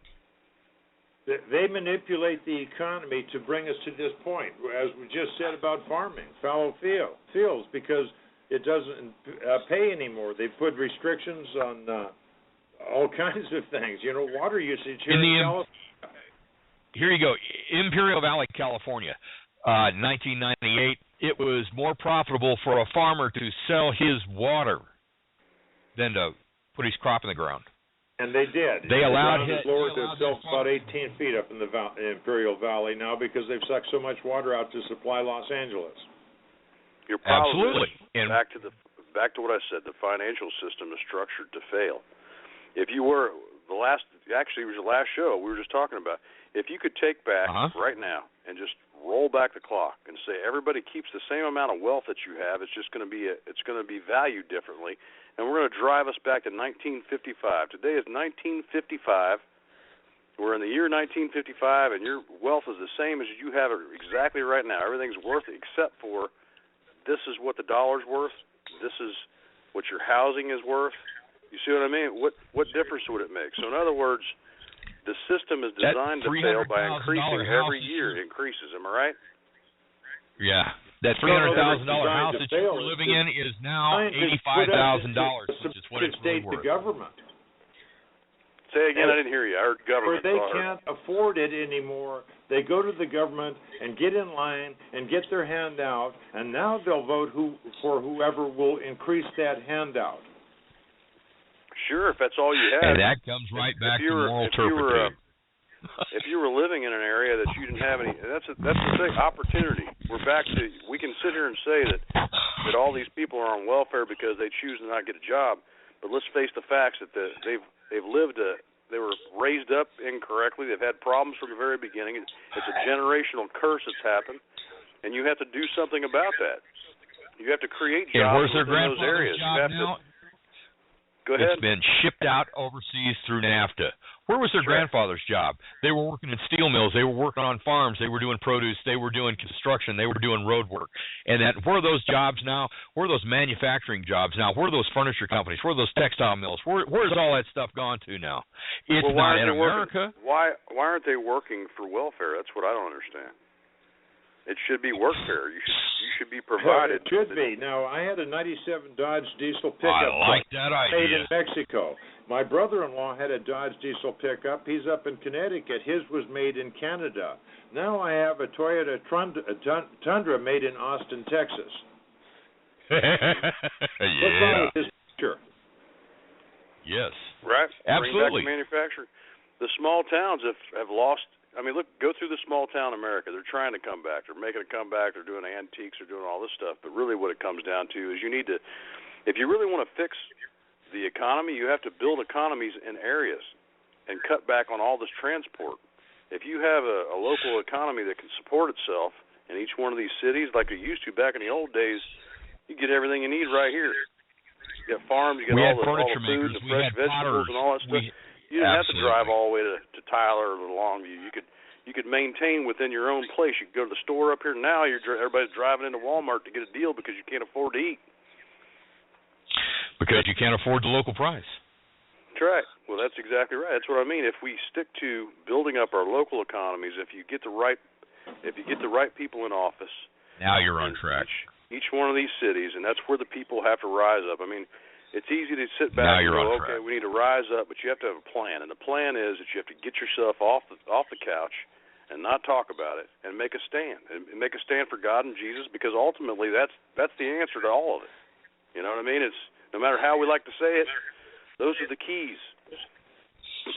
It's the moral fabric of our country that has been stained, and until we can get our moral fabric back in line, until these people would, I don't know if they would go to work if they had the opportunity or not, because they're getting it for free, but I have friends and family that would love to have a job, and that they would kill to have a job. And if they could get a job locally, I've got one son that drives 30 miles to work, and I've got another son that he does mechanic work all over the area, and that. If we could get our farmers back to farming, if we could put this land back to use, if we could get furniture manufacturers to manufacturing furniture back in towns, and that if we could, what does it take? It's an opportunity. We've got to create the opportunity. That is what America is founded on, creating opportunity. And when you create something, when you manufacture something, then you've got something to sell, then you've got something to trade off, then you've got something that you feel good that you did. Okay, how do we do that, though? If we're in agreement that the oppression has come from manipulation by the people in Washington, D.C., how are you going to undo that? How are you going to change it so that we can be a productive society and people can work and live a happy life without being dependent on the government? The only way to do that is to start with your own towns and everywhere that you live. And you start by your own local government. I have worked so hard to try to get along with the city council that I have, and they continually get voted in. And you can't make any sense. These people need to come out and visually see for themselves the problems and be able to understand it. And until you get to that point, you're never going to go anywhere. And that's what's happened with our country. Back to the church. I've got a suggestion for you. Go down to the city and talk to the treasurer or somebody that knows what the city's finances are, and ask them how many federal dollars they receive every year. And you might be surprised. I wrote an article recently called Green Mail. It's based upon some rather interesting figures. The numbers I had were from 2005, but when you take all the taxes collected by all the states, and the government knows what state these taxes come from, the government actually gives back to the states billions of dollars more than they took in from the states. But with every dollar that goes out, say it goes to education, and that school is bound to use Common Core math, or they lose their federal funding. Well, I can tell you for sure that in our city, funds our schools. They've taken them over, and they dictate what the curriculum will be, what will be taught in our schools. It's out of our hands now. The federal government took it over. They take over the city council, 1994, the Crime Control Act of 1994, well known as Cop on the Street. I did an article on that back in 94. What they said is, there's a lot of little towns that need more policemen, so I'll tell you what we'll do. You sign this agreement, and we'll pay for the a new cop for you for 1 year. Next year we'll pay 75%. Next year 50%. Next year 25%. And on the next year, you have to pay his wages. However, don't worry about a thing, because we will teach you how to use asset forfeiture to offset the cost of that new officer. But in doing so, they signed an agreement with the Department of Justice that has strings attached on what they can and can't do. They're buying police departments now with MRAPs, with body armor, with weapons of war, not of policing, but of war. They're buying favoritism from the local police departments with it. They control these strings to all these government agencies, down to your city, down to a small town. They control them. They have the strings, and they can withdraw those funds. All they got to do is say, do it or else. We'll withdraw the funds. So you can find out how much your city receives. I already know. I know our budget. And what they'll do if they lose that money. We're ready to go back into budgets again, but I can tell you this much: the actual grants that we did receive for like our police department for different radios and that type of things, and when it comes to body armor, of course they're issued what they have. We don't have any tanks here in Hawkins. I can tell you that. Otherwise, I'd really be in trouble. They'd be pointing right at my house. I can tell you right now. Go down and ask the school. You're not going to get any arguments with me, but it goes back to what I just said. It's about standing up. It's about people getting knowledgeable. Nobody's watching the politics in this town. There's 1,278 people, and 236 of them vote. I mean, and it's less than that in other towns that are around. They don't care. They're listening to their idiot they sit next to at church going, he's a good guy. This guy's taken. He's on the take. You wouldn't believe what I've been called since I've been here. Vote every year, every 2 years, whenever it is. Suppose I keep voting and it keeps things keep getting worse. Whether my candidate wins or not, it keeps getting worse. Because you don't have a candidate that's got any balls. That's the problem. What? You don't have a candidate with balls, man. You got to stand up. If you're not getting arrested and they're trying to burn your place down, you're not a very good candidate. Okay? We got a winner. That's right. I got wounds, man. I got battle wounds for mine. Yeah. But I'm telling you, I mean, he's standing up. That's the funny part about it, Gary. Will Rogers, our mayor, Will Rogers, is actually standing up to this stuff. He is the mayor, and he got voted in. What was it? 7 votes by 7 votes. He missed out the last time by 1 vote, but he got in this time by 7 votes. And now he has had an opportunity. Does the council outvote you quite often? Oh yeah. I mean, right now I'm gonna tell you what I have. I've got municipal candidates where they tell you, here's what are the 10 things that you need to know as a representative of the people, and they've got a list of 10 things on the podium, and they keep asking questions and manipulating what you say, and finally get down to, well, you're smarter than the people that voted for you. That's why they voted for you. So you got to make decisions independent of what the voters think. Did you go to that seminar? No, I didn't go to that seminar. Oh, how long have you been in office? Here's the seminar that I go to every once a month. Let me tell you what that seminar is. The majority of them don't get online, don't know how to get online, and they're listening to somebody they go to church with, and it's being manipulated. I mean, pretty much what I see running this town is you got a group of atheists and druggies and users, and just flat out disgusting people that the worst people you ever seen in your life, and they're going around spreading rumors about people. That's what happens in these small towns. That's what happened to Johnny Brock down in Quinlan. That people aren't watching. People aren't watching what's going on there. I mean, I've been accused of everything since I've been here. I've tried to keep our ordinances followed.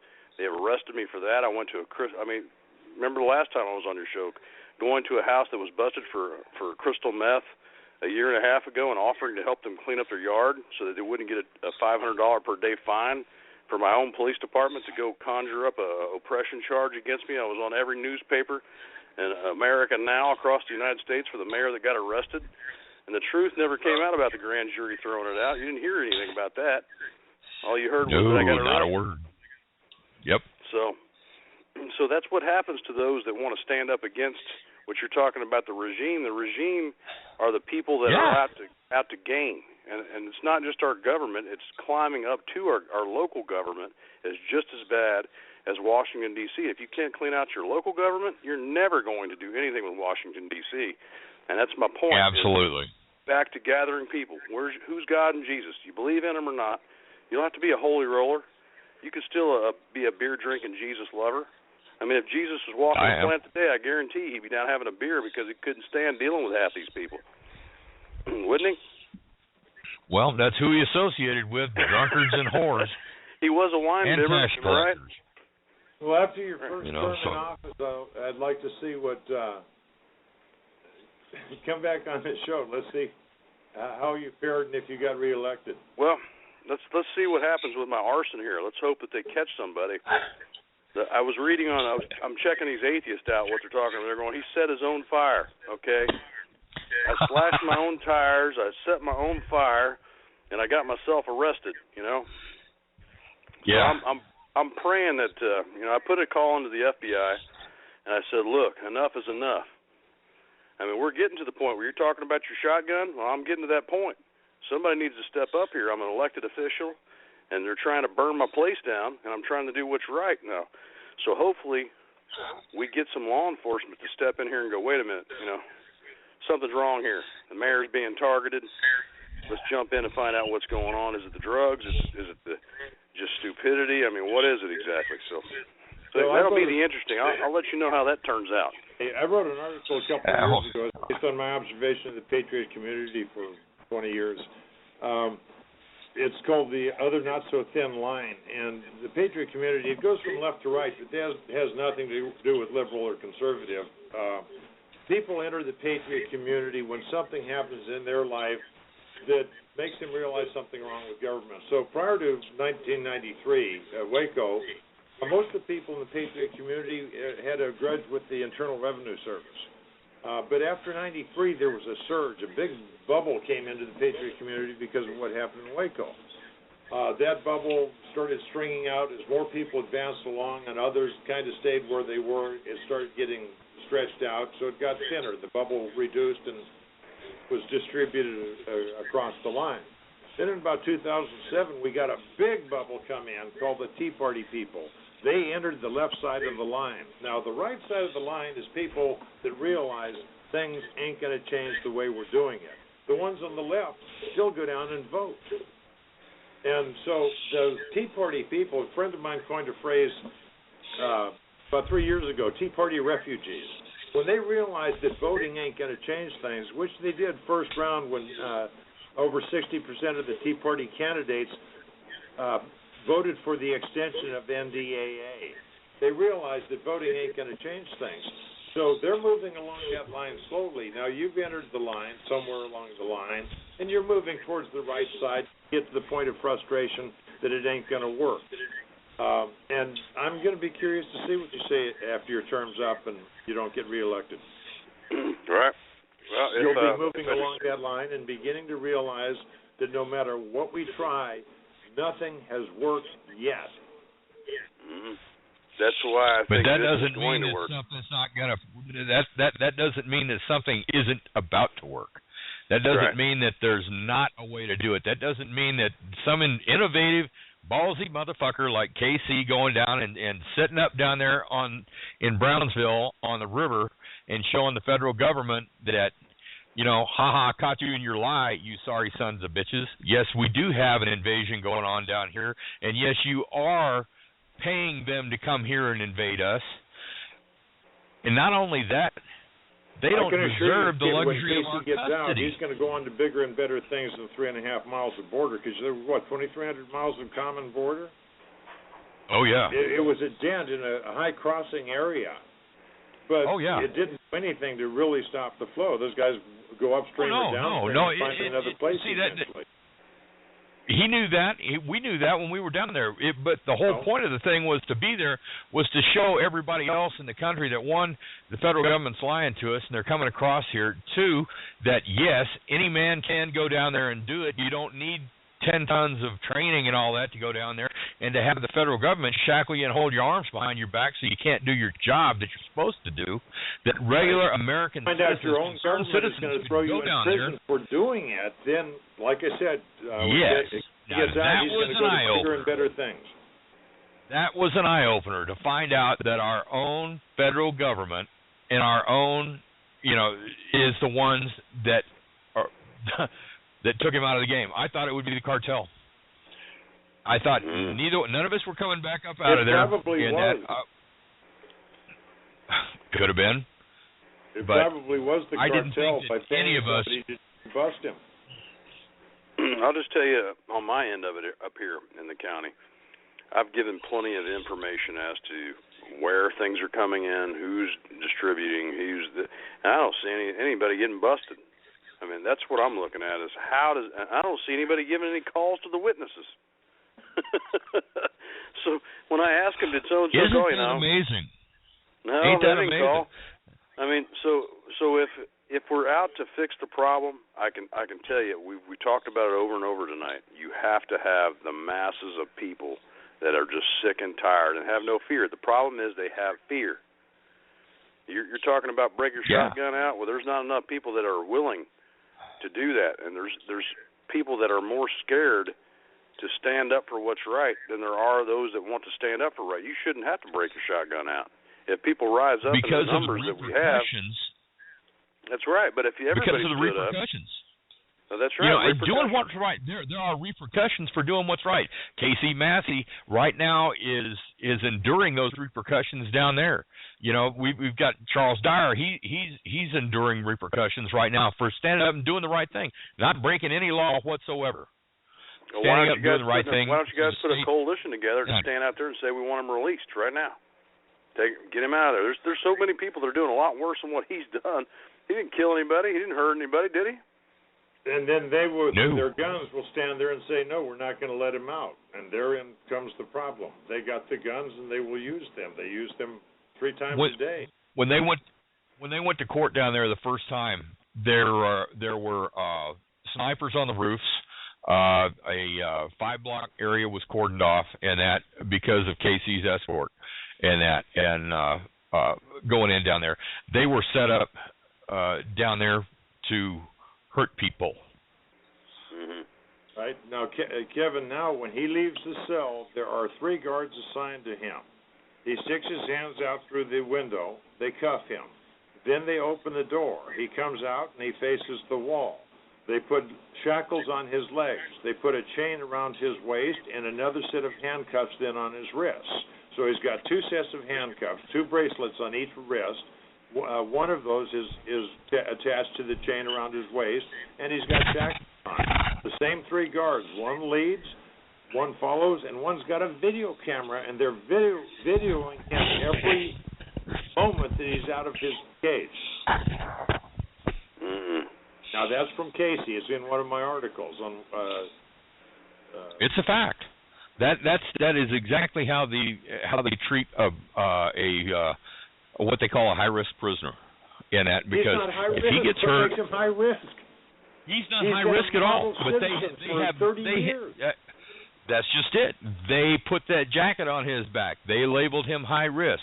Who's making the rules? The people that are lying their ass off.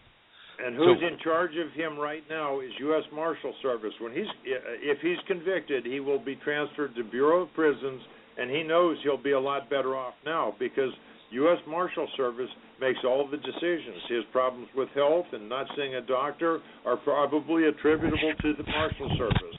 The three-man escort is Marshal Service. Sorolla has told us that there's nothing that he can do because he's under the authority of the Marshal Service, even though he's in a county jail, the sheriff's facility. Well, and he told me on the phone that the Marshal Service told them to give him as much grief as they could on a daily basis. Right, and they're doing it. So they're the one paying the bill. You think they're not giving him enough grief? No, they're going to pile it on. So let's see, he's not guilty yet, but he's being punished more severely than he will be if he's found guilty.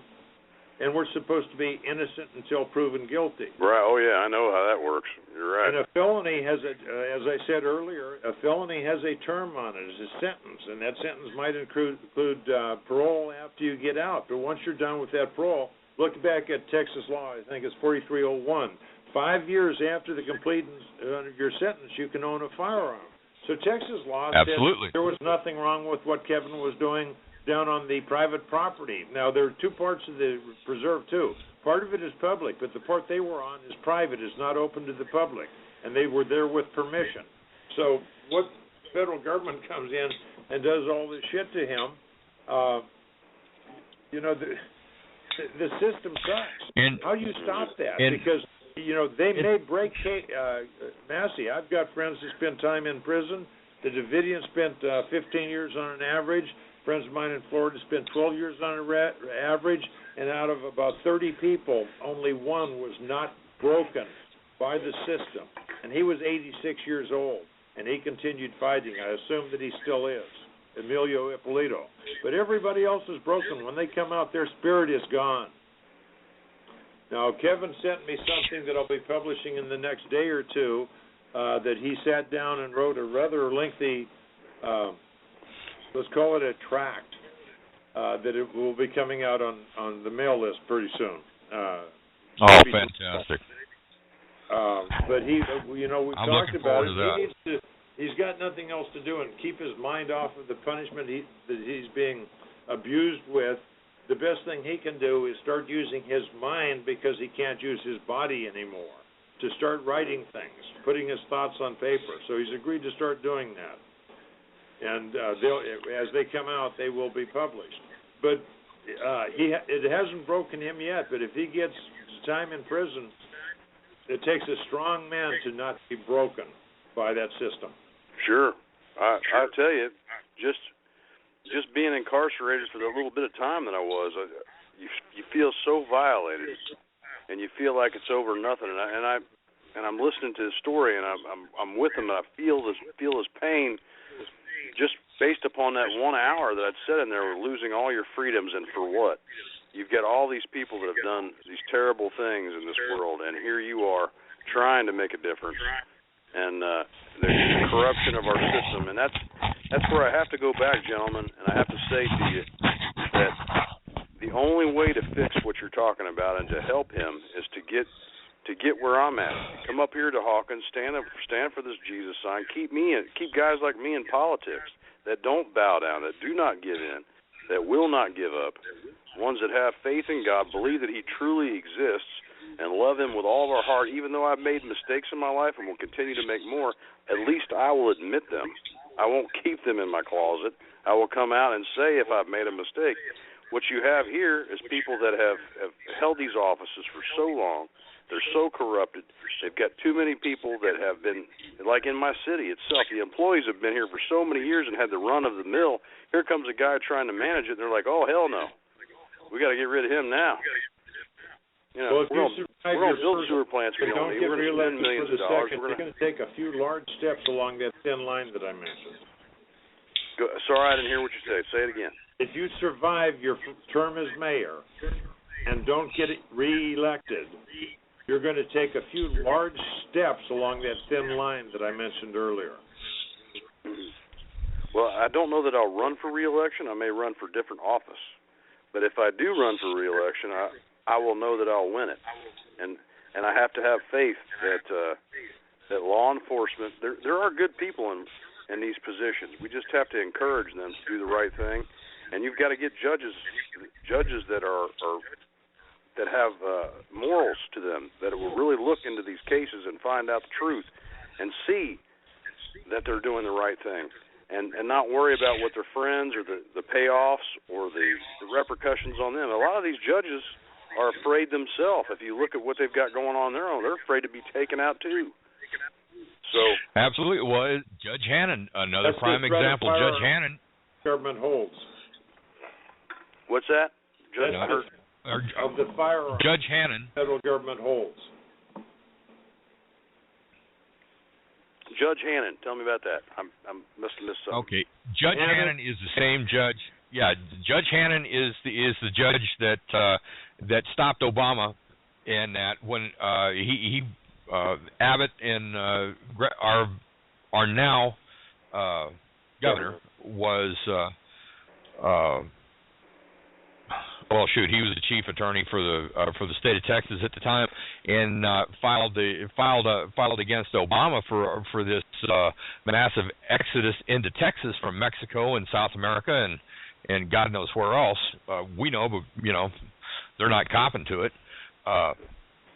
Coming in here, and he stood up and wrote an opinion and sided with the states against this amnesty in that. And then he finds out that they lied to him, they misled him in his courtroom and lied to the court and that about already issuing over 100,000 of these these visas and that. And we thought we had a good judge for KC and that, and then all of a sudden just over not even looking at it should have been dismissed. That has had argument, the Dick Act, the whole 9 yards in there, and he didn't dismiss it.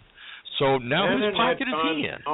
Hannon had gone about 4 weeks from when the motion the has had argument put in, and I honestly believe that he would have granted the motion. When they described the amnesty thing, it was described by one person, I don't recall who, did a well-crafted legal chess game when he wrote the amnesty decision. And I think that if Kevin had not violated his conditions of release, I think he might have won the argument. Mm-hmm. Now, interestingly, though, if he won the argument and it was dismissed, they could re-indict him, but they probably wouldn't. But there's no chance to get to the appellate court because if you win, you can't appeal it. However, the fact that Kevin smoked the joint and Hannon probably did not want to back somebody that violated his conditions of release is putting it in a situation that if he's convicted, then Cirillo has said already he will take it to the appellate court, the has-had argument. So is that divine hand in there that's pushing this to the appellate level where it becomes stare decisis, actually becomes law? Man, I don't know. It's over my head, and it's some of God's machinations, and that are afoot down there with KC and with that whole issue. It was divine. 4.5 days to write the motion, his orders, not granting the motion to dismiss, and the not granting the motion to suppress evidence. He had 4 weeks before that. What was he doing for those 4 weeks? I think he was crafting a brilliant piece of legal chess, and it's probably still in his briefcase. But unfortunately, that violation changed the whole thing. It surprised everybody down there. When it's all said and done, I'd like to talk to him and ask him about it, just to know on the for real side. But a guy like me will never find out from someone like him. From Hannon, you mean? Yeah. I'll never find out from him. I won't either, but I have written about it. You know, I hope Zarella might be able to find out something. We'll have to I hope so. Well, anyway, gentlemen, it goes back to, all I can do is try to climb the ladder and do good for us. And to do that, I need support. And I definitely didn't get in politics because I wanted to be a politician. I can't stand them, and now here I am, one of them. But you can see I'm not very good at it. Last time you have to be doing had something any good. effect on the government at all, it was a singular focus called End the War in Vietnam, and it took over 10 years.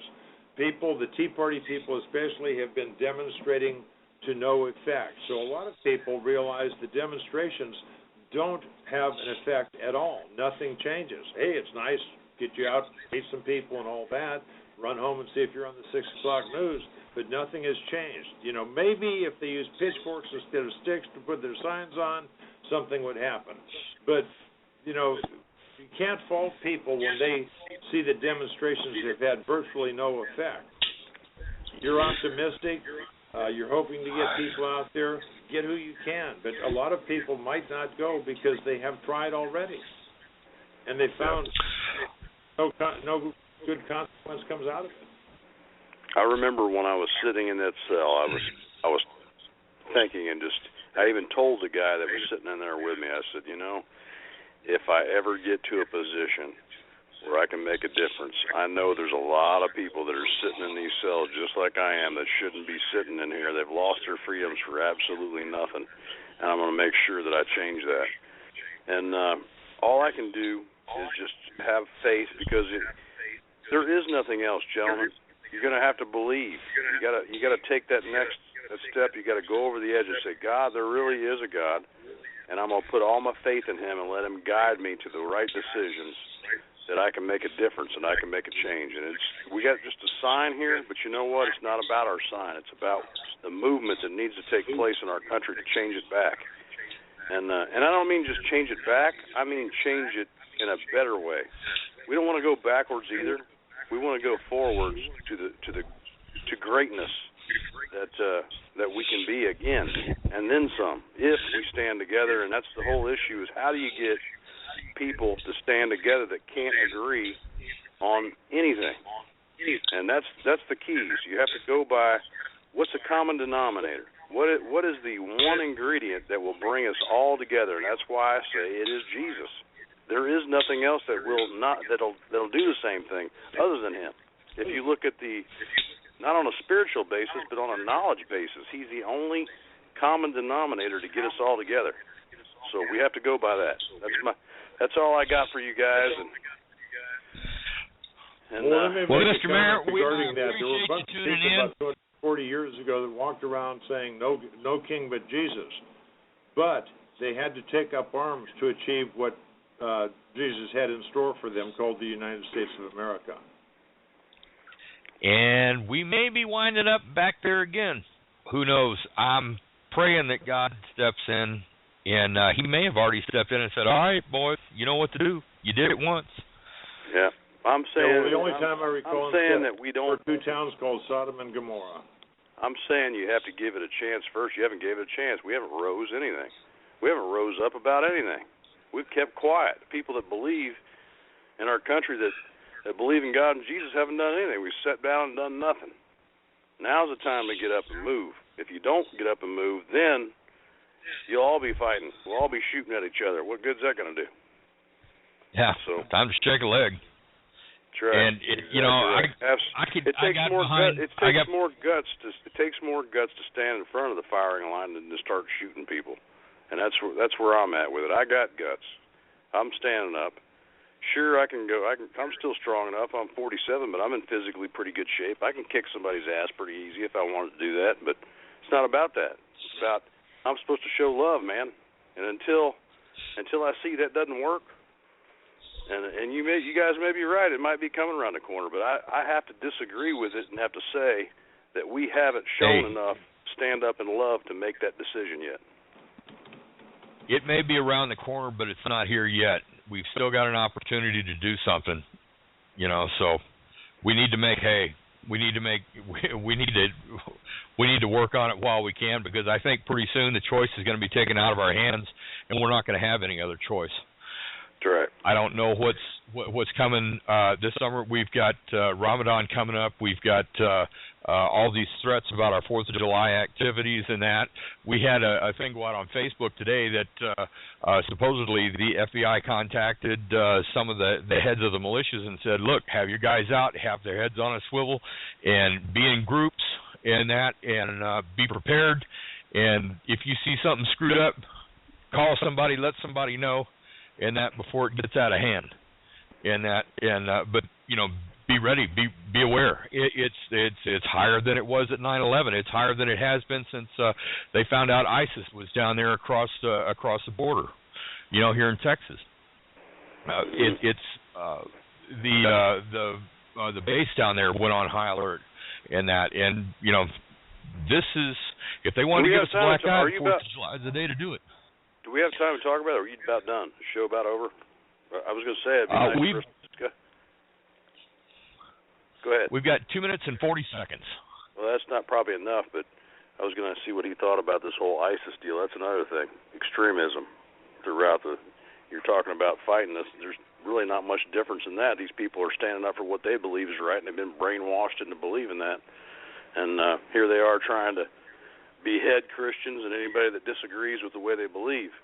That's what I'm saying is that you got to give faith a chance. You got to give God a chance. And if you believe the end of the story, which there's a lot of people that don't agree with what the Bible says. There's differences of opinion, whether it be the Torah, the Quran, or the Old Testament, New Testament. But the truth is we all know humanity. You know when you look into a child's eyes that you love that kid, and you just want to hold it and you want the best for it. And if everybody thought the same way as their brothers and sisters, how would things be then? You know what I mean? So that's what I'm trying to put out. So, but anyway, gentlemen, it's been a pleasure talking to you on my end. I hope to talk to you again soon. I appreciate you. I appreciate you so much for calling in and talking with us. I think we've lost Gary. No, I'm here. Gary, I appreciate you so much, man. You taking the time, especially in the heat out there that you're suffering through, to spend the time with us on the radio, on the Blog Talk here today. I can't thank you enough. Everybody that listened, God bless you, keep you safe. And I'm going to play this and go on out. Peace out.